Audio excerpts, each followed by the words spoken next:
food begin with some traumatic war zone or atrocity or genocidal disavowal, so that the relation to the turkey, which is, I think, I'm saying too quickly,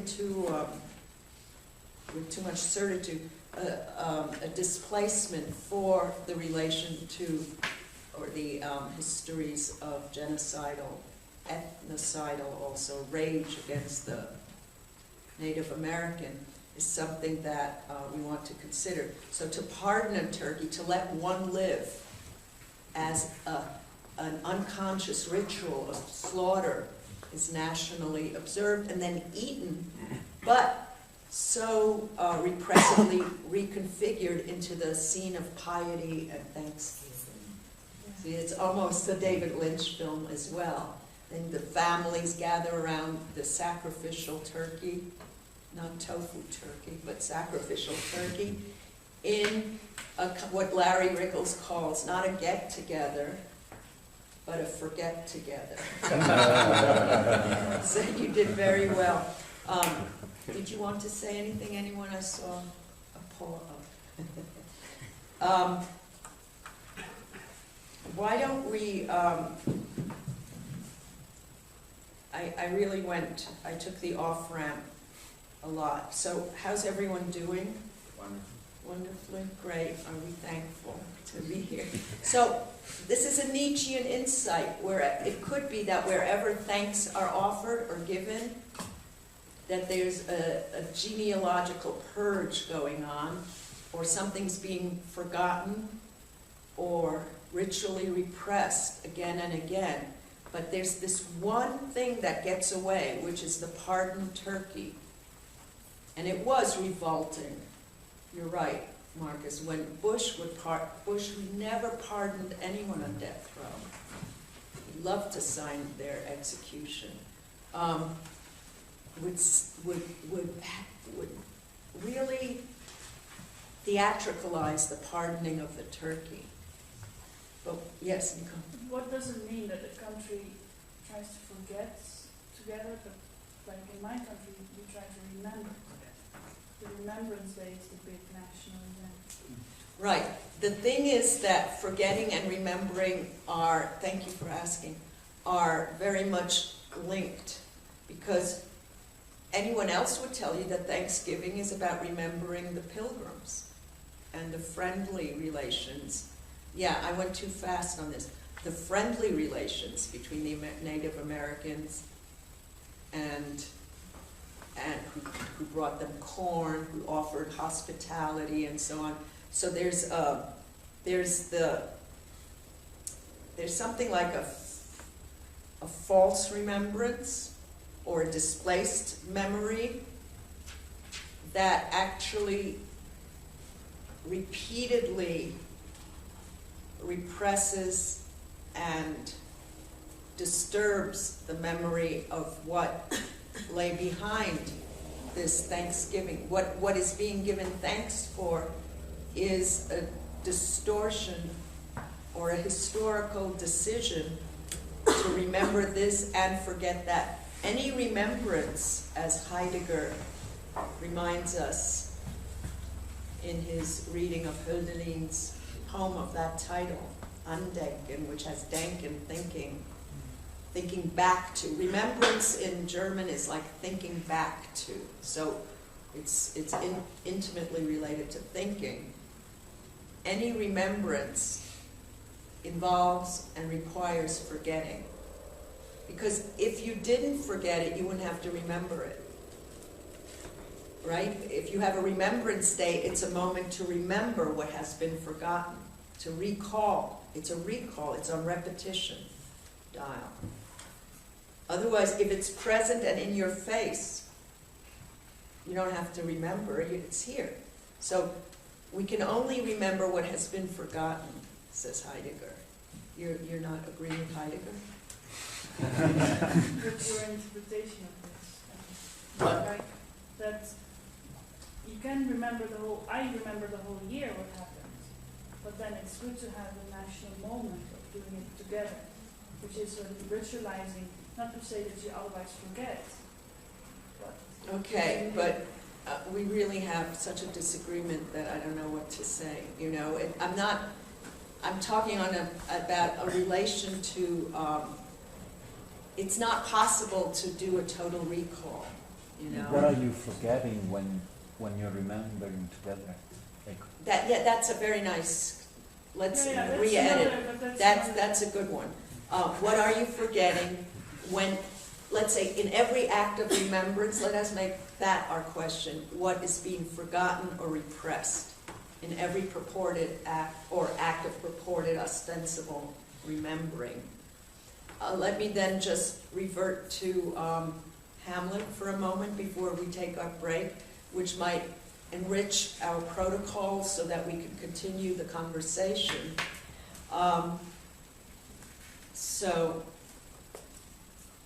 And by the way, in terms of my hope that we read ourselves reading, let us just read without any judgment the wish that Nicole presents to not have forgotten something. Is that a symptom? Is mine a symptom? Where does it come from? What does it indicate? Let us, in great friendship and embrace, note that there's been a moment where we can't agree. And why? Why is this happening now? What is at stake? What is worrisome about this moment? So let me remind us of what happens in Hamlet. The ghost of the father arrives, you remember, shakes up all the guys, best friend Horatio, everyone, the sentinels. And then Hamlet has his fateful meeting with the ghost of his father. And as the father's about to hoof it, or book it, or leave, he says, "Remember me," which is really weird. He just invaded Hamlet, and he says, "Remember me." I'm looking at our Danish. Also Dido before she dies. Right, so here it can mean all sorts of things. Remember me could also mean bring me back my member, the phallus. It's English, it's Shakespeare. Shakespeare's one of his major characters is called Bottom. So we're right down there in the gutter with Bottom, though the phallus is not a gutter instrument or signifier. Give me back. I was castrated, I was stopped, I was cut in the blossom of my youth, or my sin rather. So something happened, and the father asks to be remembered. Now, Hamlet responds in a way, so the father asks for remembrance. Hamlet responds in a way that is radically scandalous. Because in terms of, and in the tradition of the Avenger drama, on which Shakespeare is building and with which he's parting ways, at this moment, what should Hamlet do? He should whip out his sword, and say, "I will avenge you." Of course I remember. But what does Hamlet do instead? He pulls out his writing pad, like you just did, and he says, "Dad, I will note it down. I will write it down. Father was murdered." So that moment when he pulls out his writing and he writes it down, like he's going to put it on the refrigerator as a Post-it or something. Remember, note to self, Daddy was murdered by Uncle Claudius. That means he's already forgotten. If you have to write it down as a memo to yourself, it's what Hegel makes a distinction between two modalities of memory. One is Erinnerung, and since you all understand German, whether you know it or not, Erinnerung has inner in it, so it's introjected, internalized memory. And the other is Gedächtnis, which is more of a technological memory prompt. or supplement or prosthetic device that reminds you. Like when you have to do a note to self or write down an SMS or send yourself an SMS, this is gedächtnis, meaning it's mechanical, it's on the side of death and forgetting. It's a kind of memory that needs to be prompted. But the other memory is Erinnerung, which is situated in the heart. You've internalized it. You have inner here. It's internalized memory. So it's contradictory and paradoxical in English. In English, when you say, I learned it by heart, that means rote and gedächtnis. If you learn something by heart, means it's external, right? You memorized it. This is memorizing, or a Memorex cowboy thing. Memorized is mechanical, techno, prompting, which is the degraded kind of memory. You're not going to remember it. I have to write it down. I have to send myself an email or a text or something so I don't forget. That's for Hegel. Okay, that's for Plato already, who was beginning to learn German, I think. The more degraded form, the valorized form of memory, whereas what you hold in your heart, you don't have to write down. Note to self, I'm just going to make something up. I love my lover or my father. Let's stay with Hamlet. Like if the ghost says, remember me, kid, and Hamlet goes, don't worry, I'm writing it down. So ready for Hamlet to choose writing and the technology of writing means that his father is totally doubly screwed. Big event here. Yes. I'd just say one thing. The notion of national remembering, I mean, it really, really deeply disturbs me. But then when you put these two things on the board, because then I had a moment of British national remembrance when I thought about it, and Dutch national remembrance too, because I thought about the Netherlands and its place in history. And then you put these two words on the board, and I realised that my very, very visceral reaction of disgust, to be honest, of indigestion, the notion of national remembrance, was that Erinnerung, for me, the remembrance that's absolutely imprinted, inescapable, a bit like the body in the Kafka story where the pain is tattooed onto it and the sins are tattooed onto it by the machine. What's tattooed for me, what's Erinnerung, the penal colony. The penal colony, yeah. What is tattooed and imprinted is the nation built upon slavery, exploitation, colonialism, diamond mines, and all the rest of it. And what needs to be technologically, what needs to be sort of prompted in us with a teleprompter almost, are things like Guy Fawkes Day as a state institute in Great Britain to remind us of our greatness together, or this, that, and the other, all the various conceits to remind us of how great we are together as a nation.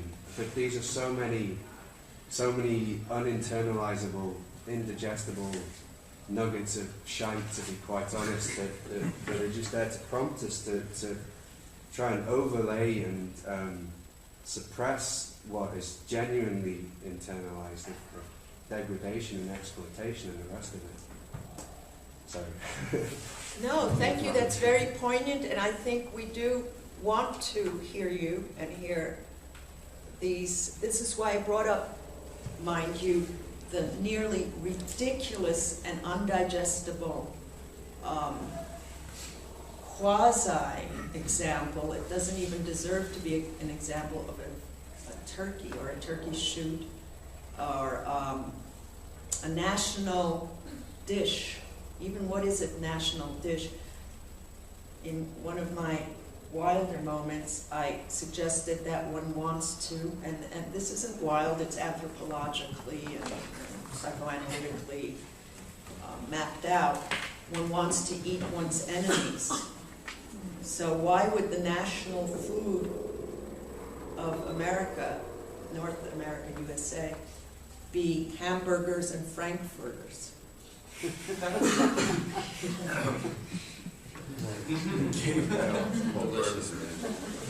No, I just wanted to say that during these classes, I find myself continuously obsessed by this notion of power. So whenever he thought about, whenever he said that he was pointing out this example about Great Britain or Netherlands, I was asking myself, is there any state that is not based on such things like slaughter, killings, or stuff like these? So is it? No. We're all founded on. So everything is. They're all illegitimately and violently instituted. So we cannot find But Okay. in There's order no to power- forget together, or to tell ourselves a story of our lives, Nietzsche style, there are inventions and layers, and why, for example, is Memorial Day in the United States? That's a big grilling day, right? I mean, so I'm just suggesting that we might consider these conjunctions, and I just opened a huge dossier in an almost irresponsible way, because teaching in 1 week makes me hysterical, and I have to tell you, and then I don't, and then there's little fragments coming out, spitting out at you, and I apologize very much. You deserve a very lengthy response. You all do. You have outstanding interventions and remarks, and we haven't even gotten to today's text. I hope, is it too conversational for you, by the way? Is this because I am, okay, I just feel always guilty when I'm not, plunged in a text with you and teaching you to read, but we're reading texts in which we are embedded and even interned, maybe buried in some ways, and that inscribe us and force also false memory, right? And a whole memory bank of traces from the false unconscious. There can be a national unconscious. There are all sorts of collaborations and complicities that the silly, a big gun man philosopher probably would not focus on the American consumption of hot dogs and hamburgers as a question of the introjection of the enemy. It may be a part of a kind of, I'm not saying this is true because it's a construct, but something else is going on, and it's a different access code or access route. But I try to sneak in my guerrilla raids with the most absurd, sometimes marginal aperçus, and then I build it up, into something that would include all of philosophy, all of history, and so on. So not in a paranoid way, I hope, but in a measured, rigorous way. But I like to start with the crumbs that are thrown to me or left to me, or the speck, the Kafkan speck, or something, a fissure, something where something isn't working. I don't start with the big picture. I go in there where I'm not invited, where there isn't hospitality, where you barely can see what's wrong. And then I work with that. I tap it. I don't even have a big army behind me, actually. Did someone, Gabriele, want to say? I was just wondering where to put Andenken or Gedenken between Erinnerung and Gedächtnis. Because I was thinking about the official places of Gedächtnis in Berlin. Right. Like the Kaiser Wilhelm Gedächtniskirche, Genau, yeah. which was placed there for Wilhelm I. And of course, for example, like the Amerika Gedenkbibliothek, which was given as a gift by the United States in, I think, 1948 or 1949 or something. Which is called the Gedenkbibliothek, not the Gedächtnisbibliothek. No, yeah. So, first of all, very good. The first answer would be, it's on the side of Gedächtnis, because these are monuments, so all memorials, and we could think of national memorials, the memorialization, the official tags and constructs telling you and indicating what should be memorized and remembered. The first answer would be that all of these architectures of memory prompting would seem to be on the side of Gedächtnis, but as you've already had installed in you the apps that go against absolute splitting or oppositional or binary logic, we would want to investigate, had we the time, where one slips into the other or scrambles the master code, and when exactly as you suggest, Gedächtnis suddenly lops over into the field of Erinnerung, or Erinnerung might be illusory and depends on interiority that isn't there. I mean, there's a whole bunch of deconstructive problems there. With Erinnerung, is there an internal space and an interiorization, and is there an outside and an inside that can be really rigorously kept apart? Actually, now it occurs to me, it comes to my mind now that the newer places for Gedächtnis in Berlin are actually all called Orte der Erinnerung, and not called Orte des Gedächtnis or something like that. So that might be, that's very true and a brilliant remark, and remembering something. This is the shift. There must have been a historical shift from Gedächtnis to Erinnerung in Berlin's way of marking atrocities and inassimilable histories.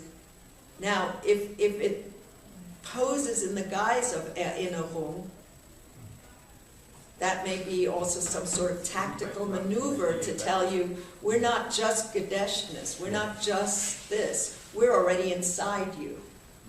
So we want to, from now on, we'll be alert to these manipulations and maneuvers. Marie-Luce, did you want to say? I think you addressed it, but the more your memory is embedded in you, then it also already includes forgetfulness. Lyotard brings this beautifully in the one on the technology, where he shows that in relation to psychoanalysis, that repressed is already it's there, and it's making you what you are because it's embedded in you. So the memory is apparently not there, and that's what kind of... Well, it's very, I'm just opening a dossier. It's very rich, and you really point out to both of you to all sorts of possibilities that we would have to tackle if we were to do this seriously and rigorously, spend a few years on it, which we may, which is to say that everything depends on memory, on remembering, even remembering to come here, the other, remembering your name. There's a moment when Rousseau breaks his ass and doesn't remember his name. Everything depends on the way we remember, and remember, please, that Freud says that memory is subject to secondary revision. The first thing is the Entstellung, or the distortion, and this is what is very historically, existentially, psychically anxiety-provoking, is also, especially in the cheesy sectors of our conversation today, is how will you remember me? Will you remember us? Or if there's a moment of breakup, will everything be erased or forgotten? So, and this brings us back to forgiveness, which is under the banner usually of forgive and forget. So Derrida is working with how can we remember, even if it's non-present, remember what it is that forgiveness is to address. Everything depends on what gets erased, effaced. The genocides we don't even remember. Yes, Just Clara. it reminds me of Pierre Bayard's thesis on Hamlet, that he's saying that in fact Hamlet killed his father, and that there is a cleavage, I don't know how to say Yeah. it. And that's why he doesn't want to remember, in fact, That's very helpful. Thank you. So there's, go ahead. That's why maybe he's writing what his father is saying, but he doesn't want to remember, so he externalized his memory. Very good. So Pierre Bayard looks at this very strange aberration of Hamlet pulling out writing, which is already an epitaph or a writing of death or a writing up of the dead, because Hamlet doesn't want to remember, since he would have been the murderer of the father, a patricidal murder scene that he's asked to remember, and that would try to take into account Hamlet's strange syntax of non-remembering, remembering. Thank you, that's very helpful. But then that brings up the question of archiving. I was thinking of Garcia Marquez and 100 Years of Solitude. There's a time where people forget everything. So one of the decides to write the names on everything, but then he has to write another thing to remember what the name was supposed to be. Because so what happens with inscription, which is again when something is inscribed. Yeah, absolutely. And for that, we would want to read Derrida's Archive Fever, and also remember that for some reason the Nazis wanted to archive everything. They did. Well, everything. So on that happy note, let's take a break. Thank you.